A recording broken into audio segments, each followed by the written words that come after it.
Hey guys, welcome back to another video in this channel. Today we're gonna be doing a cool little exercise. My wife and I, we've been watching the new Game of Thrones show, the House of the Dragon. It's pretty cool so far. We were really disappointed by the last seasons of Game of Thrones, but this one seems to be at least trying to fix some of the errors, right? So, this week's actually special. This is a very special week. Tomorrow, August 30th, is my 30th birthday. So I'm preparing something special for you guys as well. I want to give something away, but I just need to finish up discussing the details with the rest of the team to make sure that we can do it. But stay tuned for tomorrow's video because I think you guys are gonna like it. If what I'm planning goes through, oh, you guys are gonna like it. So yeah, today we're gonna be doing a dragon egg. Now I did change the light setup here on the studio a little bit. We've been doing a little bit of cleaning. You can see that the paint table's now over here. Yeah, so just in case something looks a little bit different, it's because yes, we've been moving. It's gonna be a little bit messy for the next couple of days as well as we finish.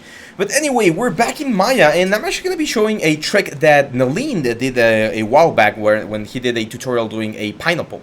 Because when you take a look at the dragon egg, it looks very, very similar to a pineapple. So first of all, let me turn this on so that you guys can follow along. We're here in Maya. I'm not gonna go like super basic. I'm just gonna overview like what would be my thought process in creating something like this. And if you guys like this video, we maybe can like keep on polishing it and adding more and more stuff.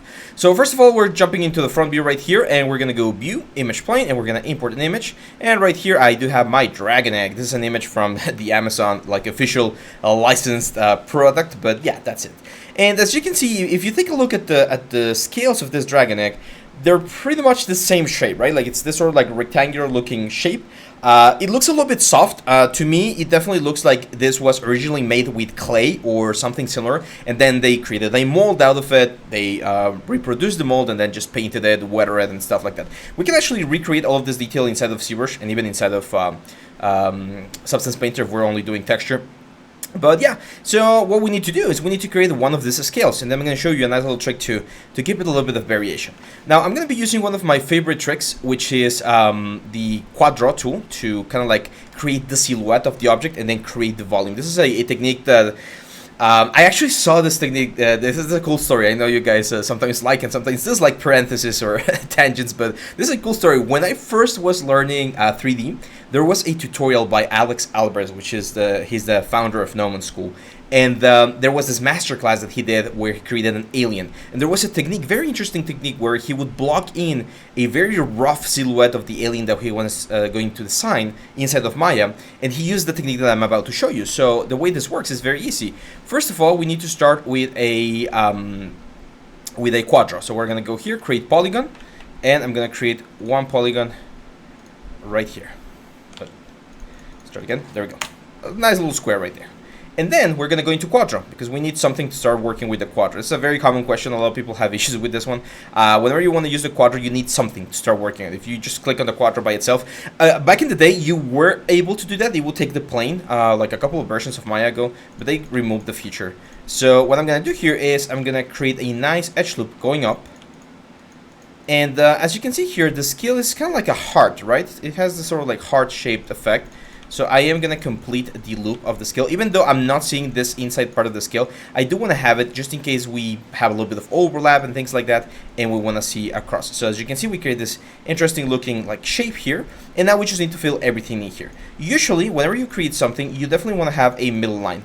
Having middle lines is really, really good because it allows you to have a symmetry to the whole object. Same thing on the side right here. So for instance, if I see that this one right here is it's like the most center face, I'm gonna just add one line here so that we also have some sort of center line. It's not gonna be perfectly symmetrical, right? Because the top and the bottoms are different, but it's gonna get us there. Now here again, I'm just gonna keep the topology as clean as possible. I don't want to add more polygons than I need to. For instance, here it might be easier to just add one more line so that we can just fill this whole thing in, and use a little bit of our smooth tool to smooth everything out. There we go. We grab all of these guys, we scale them, we snap them to the center, and we do our mirror to the x-axis like that.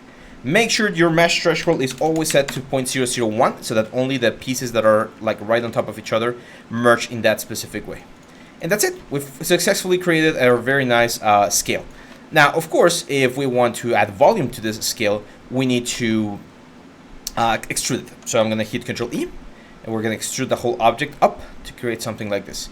I normally like using bevel because bevel allows us to create something very, very nice here. I'm gonna use 2 segments with a very big fraction, so we get this very, very interesting round effect.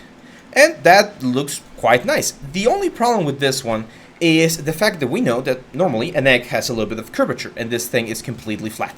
So here what I'm gonna do is I'm actually gonna create a sphere.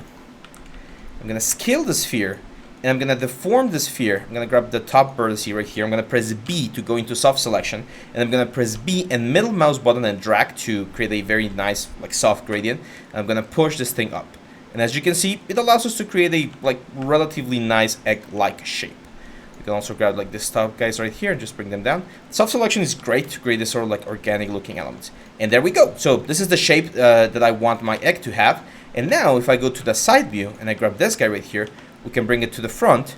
And the only thing we need to do is we need to find the proper curvature for the scale. If we do that and we duplicate everywhere, we should be able to get our very nice scale effect. So here what I'm going to do is I'm going to grab this guy. Let's center the pivot point, and we're going to go deform, nonlinear, bend. The bend is a deformer that we have here inside of Maya. It's really, really good, and it creates this line. And when we up the curvature on the inputs right here, we're going to be creating that very nice curve. The cool thing is that you can actually grab this little line, this bend handle, and you can rotate it around. So if we do 90 degrees backwards, as you can see now the curvature of this thing is going backwards. So again, if we go to the right view, we can find specifically what kind of curvature we would need for something like this. Now we might say, hey, you know what, like I do want to have a lot of curvature up here, but maybe not so much curvature like down here. What can we do? Well, we can change the low bound and the high bound, as you can see right here, to modify slightly the curvature of the whole thing. Then I want to go for something like this. You can also move the object, by the way, and it will deform. I've seen some people do some animations like this. As long as you don't delete the history, you can actually like animate the object moving through the handle, and you'll get some interesting results. But in this case, I kind of want to keep it like quite uniform, so something like this. And then I'm just going to delete history and rotate it a little bit. So we create this. Again, if we take a look at the reference image, you can see that usually the scales coming from the top. The scales coming from the top, they kind of like sit on top of each other like this, right? So we see the topmost scales sitting on top of the lower ones right here. So that to me tells me that this guy should be slightly like this. So that when we create the lower one right here, it will look like this thing is again sitting on top of each other's, right? That's the kind of effect we wanna recreate. So now that we have this one, we just need to scale this to the proper size. So something like this I think looks good. Let's lower it a little bit more. Let's go to the right view. Yeah, that looks good. And I'm gonna go to the top view now, and I'm gonna move the pivot point by pressing the letter D first to go into pivot edit mode, and then we're gonna press X to center the pivot point right there at the center. I'm actually gonna freeze transformations first, and now we move the pivot point to the center of the grid. There we go. So now when we rotate this thing, as you can see, it will rotate along the axis of this element right here. Now, how many scales can we fit? It's going to be a little bit difficult to answer, but I would say about 20. We can, of course, go to the front view right here and say 1, 2, 3, 4, 5, 6, 7, 8 on half or like on a quarter of an egg. So yeah, it's about 20, 24. Let's do 24. I'm going to say, I'm going to go for my calculator, and let's divide 360 and 24. That's 15 degrees. I'm actually going to make this thing slightly thinner. There we go. Let's again freeze the transformation. And what I'm going to do is I'm going to grab this guy right here. I'm going to say File, Duplicate the Special, or sorry, Edit, Duplicate the Special. And we're going to duplicate this thing 23 times because we already have the original one.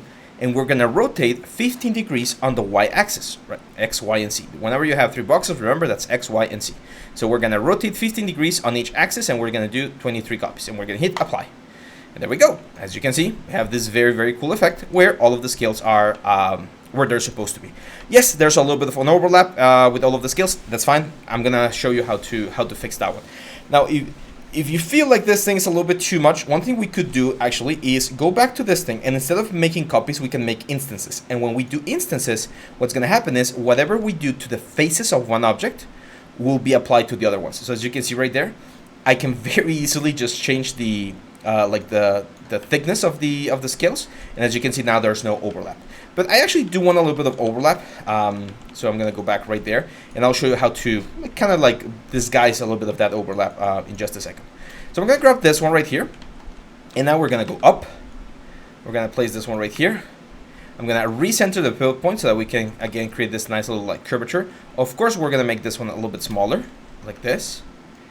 And now that we've properly like repositioned this one, I'm gonna bring the pivot point back to the center, and we're gonna do the same thing, but now I don't want 23. Let's go with 22. We're gonna be reducing the amount of scales with each like cycle, right? So in this one, if we say again 360 divided by 22, that's 16.36. Now we definitely need a calculator because it's becoming a little bit more precise. But there you go. Now we have a second effect. Of course, one of the things that I'm gonna do with this second like a round of scales is that I'm gonna grab all of them and I'm gonna rotate them slightly, because they should be creating this sort of like, again, this overlap with the one that's on the bottom. I'm actually gonna bring them down and just scale them up a little bit so that we create this very, very interesting pattern right there. And we need to keep going. So one way in which we can like simplify this process a little bit more, like just make it a little bit like faster. Some of you might say, well, why not just grab those and duplicate them and then that's it. The problem is, as I mentioned, we are going to be reducing the amount of scales that we have with each particular step. So one thing we can do just to, again, make this things a little bit faster is I'm going to grab the original one, Control D, center pivot point, and let's just create all of the steps already. I'm a little bit worried because my I bought a new screen a couple of months ago, like a month ago or 2 months ago, and it's already giving me some weird fails, and I'm not sure if it's the screen or if it's the graphics card. Hopefully it's the screen because that's the cheap one. But yeah, so as you can see, I'm just like duplicating and adding some of this scales up here and just pushing this all the way over here until we pretty much go to the top. So as you can see, those are like the rows that we're gonna have. We can be exact and copy the exact amount of rows that we have right there, but I don't think it's really necessary. What I am gonna do here is with each row that I'm adding, I'm gonna have less and less. So for instance, this one's gonna be 20. It's gonna be 20, and again, let's bring the calculator. That should be an easy one, but I just wanna make sure I'm right. So that's 18. And oh well, one thing that we definitely need to do with all of this, guys, let's freeze transformations, top view, and we're gonna move the pivot point of all of them to the center. So all of this, guys, to the center. D to go into pivot mode, and then it's W, and then D, and then go there, and that's it. Cool. So this one, 18, 20. Well, it's not 20. Oh, I forgot that one. It's really weird. There we go. Cool. Now it's not 20 though. It's 19, right? Because we already have the first one. So 19. That's it. And we grab all of them. Not this ones. And make sure we rotate them slightly so they create this sort of like left and right effect. I don't do that before because it's easier to just line them all them up right here and then continue. Now this one's gonna be 18, or it's 18 copies. So 360 divided by 18. Oh, 360 divided by 18. 20. No, 20. Oh yeah, 20, of course. So 20. We need 17. Apply. There we go. Those ones definitely seem a little bit like low or short on the thickness. So I'm probably gonna have to just increase this things a little bit. Let's go back to the front view. Rotate them. Probably gonna make them a little bit longer, bring them higher, scale them up. You know, just to create the effect that we're going for. There we go. I might keep this ones at the same amount, 17, because otherwise I do feel like they're gonna be a little bit like small. Actually, this definitely look a little bit small, so I'm gonna make them a little bit higher or bigger. One quick way to do this is just do it on the faces. Don't do it on the object, and this will be applied to the faces. So now, that way we don't modify the pivot point. There we go. That looks a little bit better. We definitely need to move these things around. Move these things around. There we go. Let's do this one. That one looks quite nice, I would say. As you can see, up here it's just like a mess. It's pretty much just like whatever works. So here I'm actually gonna do it manually, and then I'm gonna duplicate. Just create another like little like that. Control D, and here I'm doing Shift D. Shift D repeats the last action, and we can create this interesting flower. And now on the top one, I'm gonna keep it really organic looking. So just duplicate a couple of these guys, and pretty much create like a sort of cap, right, to the whole thing. Here we can definitely center the pivot point, so that's a little bit easier to manually like create the sort of effect that we want to. There we go. So now the top part of our egg looks quite nice. I would definitely continue all of this going down, but I don't want this video to go super long, so I'm going to show you the last or the other technique to give these guys a little bit more variation, and then we'll do the rest. So let's do it real quick. So I'm just gonna grab this guy again, center the pivot point, duplicate. Let's have one. Remember, keep a little bit of a shelf right there. 2, 3, 4. The bottom part, as you saw on the original one, it's kind of like damaged, so I'm probably gonna, if you guys want me to do it, I can bring this into ZBrush and create a little bit of a sculpting as well. A little bit sculpt. Let's go to the top view. I'm gonna grab this guys right there. Let's bring them down a little bit, and I'm definitely gonna scale them up. There we go. That looks better. So for this one, let's bring it higher up. Cool. So I believe we did like 24, was it, for this guys? So let's do 24. Let me just check my math real quick. I believe it was 15. There we go. So 15.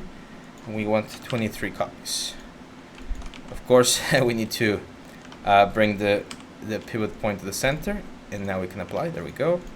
Same for this one. Bring the pivot point to the center. Apply. This one we're gonna do. Let's do 20. So it's gonna be 19, and that's I believe 16. Better be safe than sorry. 18. Apply. Move this to the side. There we go. Right there. There we go. And that's pretty much it. As you can see, we're already getting like quite the overlap like down here. What I'm gonna do is, since all of this are still instances, we can grab the faces and just again push them, change maybe a little bit of the thickness, something like that. Cool. So now, that's something very common. A lot of people have asked about this. That's when Maya loses the shader. So let's just reassign the Lambert. Let's say real quick before this crashes. Let's go to the front view, and I just want to grab some of this like rows, and just let's center freeze transformation. Let's go to world. That's really weird. Oh, I don't want to center a pivot point. There we go. Again, there. Just rotate them a little bit. There we go. Actually, let's start with this ones first. So this ones go there, and then this ones go there. Doesn't really matter that we're moving the inner egg, to be honest. So there and there. Cool. So now the scales of the egg look a little bit better. Layers up here are a little bit too tight, I would say. Like the division right here looks a little bit too tight. We might need to decide how tight we want some of them to look, but that looks fine to me. Let's grab the inner egg, and I'm just gonna hide it on the layer for now. And now here's the trick that we're gonna do. We're gonna grab everything. We're gonna freeze the transformations and everything. What is it? Is it instance? That's really weird. Okay, no problem. We're just going to center the pivot point and everything, and we're going to go to the bonus tools, and there's this modify, and we're going to do this a randomize transforms basics. And what this will do, one of the things we can do is we can change the scale from 90 to 110. If we do random scale, all of them are going to have slightly different scale pretty much everywhere. And then we can grab everything. And for instance, I know that the basic like we can just rotate, let's say -5 and 5 degrees on all of the axes, or most of them. And as you can see, that's gonna kind of mess up a little bit of the scale, so that we have a little bit of a different look. And we can also grab everything and try a random move, and that's also gonna modify some of the elements. Now would be one of those things that you would definitely want to go there and start moving some of the scales up and down. So especially the ones that have the worst kind of distortion or overlaps, those are the ones that you definitely wanna fix. As you can see, there's a little bit of empty space right there in between the scales. That's where the main egg comes into play, because we can just use it to hide and kind of again find another way to dress the whole thing. One thing we can do is we can assign a different material to the egg, so a darker material, and that way it's going to be a little bit easier to see where we're seeing some of the holes. So for instance, right there, and that tells me, hey, you know what, this guy, maybe make it small or bigger. Just move it around and create something a little bit more interesting. We can always rotate things, push them, move them. This is the kind of stuff there. I can see 2 scales. That's fine. We're gonna reuse them and use them to create a little bit of a nicer, more interesting overlap here and there. And that's it, my friends. This is the little trick that I want to show you. So 20 minutes, I think. A little bit over 20 minutes, and this is how you can start blocking in a very nice looking dragon egg. Let me know if you want me to continue with this project. I just want to show you a quick way to create this sort of variation, random variation. Here, for instance, we can just duplicate one of these guys, have it as another scale down there. It's fine. Or just duplicate one of this, have them on top here. You always want, again, to create that sort of like shelf effect where one of the scales is on top of the other one. But yeah, as you keep going and you keep fixing some of the areas that you see here, we're gonna be creating a super cool looking dragon egg. This is very organic. I would say this is quite specific. What's the proper word? A specific game asset process. I wouldn't do this if I wanted to create 1,000 different eggs. But especially if you want to make things look super nice, this is definitely doable. So yeah, that's it, guys. Thank you very much. Remember, come back tomorrow, because I definitely want to have I'm definitely gonna have a surprise for you guys. I'm still just ironing out the details so that everyone has a chance to participate and be part of this small little celebration. So thank you, guys. I'll see you back on the next one. Bye bye.